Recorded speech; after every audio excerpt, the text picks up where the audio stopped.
Can't sleep, so I want to tell you it's keeping me up at night. So, who is the most problematic person in the family and why? Because I love you, Teta, but it's my grandma. My grandma is in this constant issue, constant conundrum, constant problem. Stuck in this vicious cycle of like all of her friends from 30 years ago that live nearby her just stop by unannounced, like without calling, without texting, without doing anything. They just stop by and expect to be, invited in with tea and treats. You know what I mean? And my grandma's so nice. Like every single time, like she just feels bad about turning them away or whatever. Cause I'm always like, I don't mind. Like, I'll go out and be like, fuck off. You know what I mean? Grandma's too nice for that, Like, she'll always invite them in. However, my grandma has a slight hearing problem. And whenever they come by unannounced, she doesn't put her hearing aids. Imagine having people come over and you're like, no, fuck you, I don't want to listen. Listen, like my grandma's a simple woman. She just needs three things. She needs her Turkish TV shows.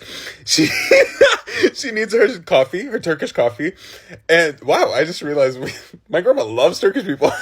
Her last love, to be honest, is shisha, hookah, argile, whatever you call it, right? Like she needs to just smoke her caffeine and then like, her Turkish TV. Like those are her three things. Anyone that comes in disturbs that peace. She gets into this like, I don't give a fuck mode. I'm not gonna listen. I'm not putting my hearing aids. La la la la.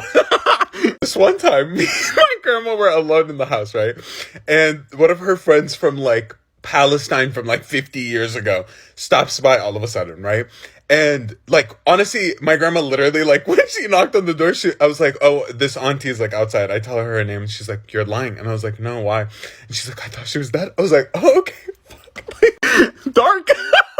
So this auntie comes in and she sits down, right? And my grandma's not listening. Like, she's not listening. And this woman, I realized very quickly, is the type of woman that, like, when she's distressed, nervous, upset, anything, she's smiling and laughing, like giggling.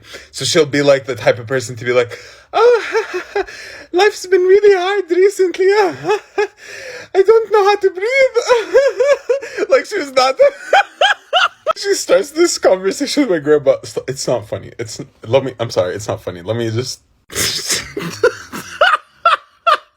She looks at me and my grandma, right? And she's like, like giggling, laughing. She's like, تتذكري أخوي عماد? Do you remember my brother Ahmad? And my grandma's like not listening. She's like, I'm like, yeah. And then she looks at her and she's like, oh, Allah yarhamu mat. He passed away. I was in fucking shock, right? Like, I literally was like, oh my God, the tension in this room right now. Like, I know this woman is smiling, laughing, and everything, but the tension in this fucking room right now.